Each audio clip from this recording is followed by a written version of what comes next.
Over the weekend, my fiancé and I stayed in her parents' cabin up in Pikes Peak, Colorado. I made a post about the disturbing events that transpired over the course of a few nights. Many people have messaged me for an update, but I stopped responding because things have gotten worse since we returned home to California. I feel it's time I say what's going on here. I'm sorry that this is long, but I want to document everything. Faye and I flew back from Colorado on Wednesday afternoon. She slept the entire flight despite the noise, which amazed me. I can't sleep on planes because I'm absolutely terrified of flying. I'd rather stay another night in that cabin. When we got home, I ordered a pizza and she wolfed it down. Her appetite was returned in full force, which is great news. I mentioned this in my original post, but Faye has an undiagnosed sleep disorder. She has pronounced night terrors, sleep talking, and the occasional sleepwalking. This disorder lies dormant 90% of the time, but it tends to flare up when she's under a lot of stress. If we're moving, if she's changing jobs, or if a relative dies, I can expect a night of horrifying talking and odd behavior. Needless to say, our experiences at the cabin have set Faye on edge. Although she's in high spirits, she's still afraid at night. I am too. That night after pizza, she fell asleep on the couch while we watched Wedding Crashers. At around 10 p.m., the movie ended, and I turned the TV off. As I brought our plates to the kitchen, I passed by the stairwell and heard a faint noise from upstairs that sounded like a man sighing. I shrugged it off and woke Faye up. We brushed our teeth and went to bed. Faye talked in her sleep a lot that night, and it started at about 1 a.m. I woke up to her calling out, "What did you do?" and "Do you need help?" and laughing. This isn't really unusual for her. She babbled occasionally, said a few funny things, etc. I woke up again around 4 and heard her talking, but this time she was doing something she's never done before. We've been together for almost 5 years, and not once has she ever whispered in her sleep. But now she was whispering with her back turned to me.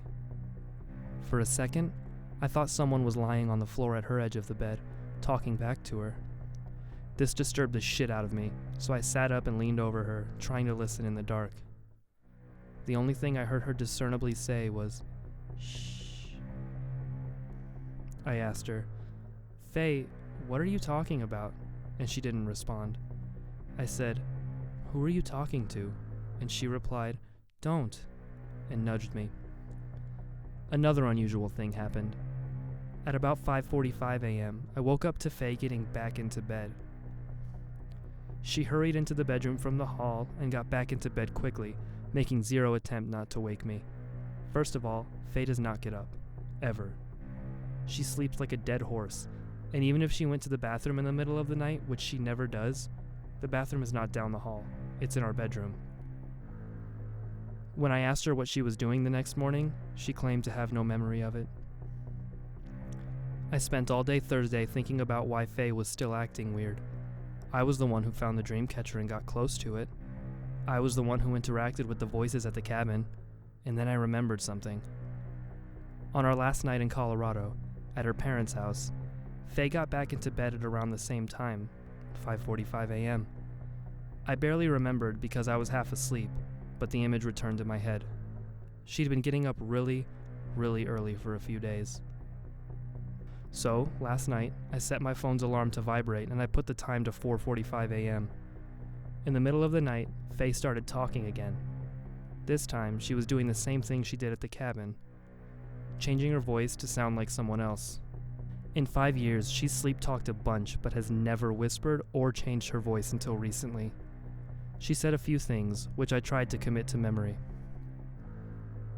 La, la, la. It was very flat and monotone, followed by Dayon or Tayal over and over again. He's still in the trees. Where are you? I looked for you. And, ooh, it's time. At about the same time, I heard a noise outside, which sounded like an old man grumbling to himself about something. We live in NorCal in a really woodsy town, so when you look out of our bedroom window, there are tons of trees across the street. It was very dark, but I'm fairly certain I saw a man walking behind the first line of trees. He was too far away to be the one grumbling, but it's very unusual to see anyone over there this time of night.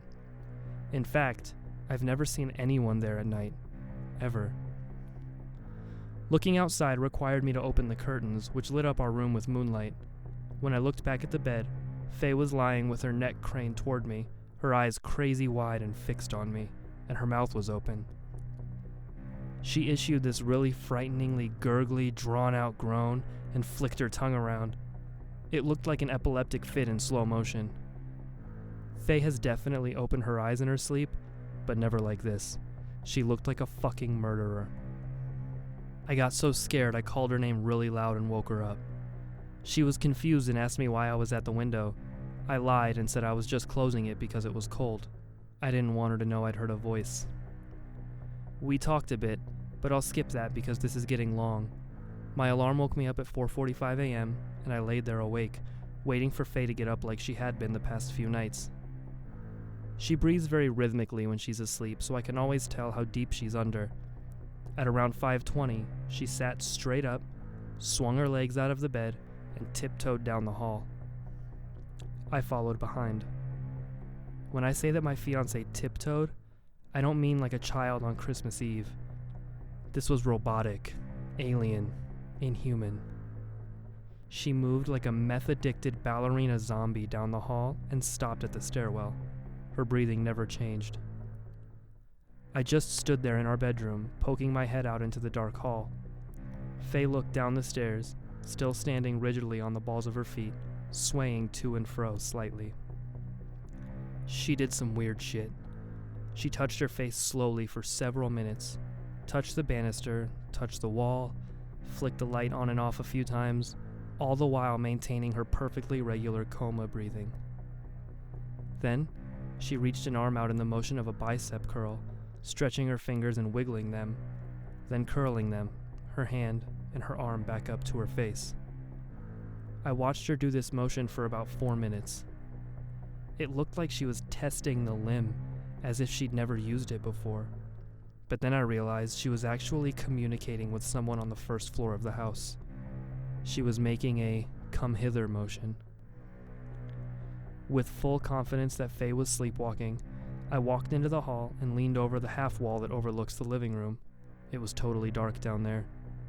I couldn't see anything but the clock on the cable box. Faye stood there waving, smiling, making gestures, and then touching her face and pulling gently on her hair.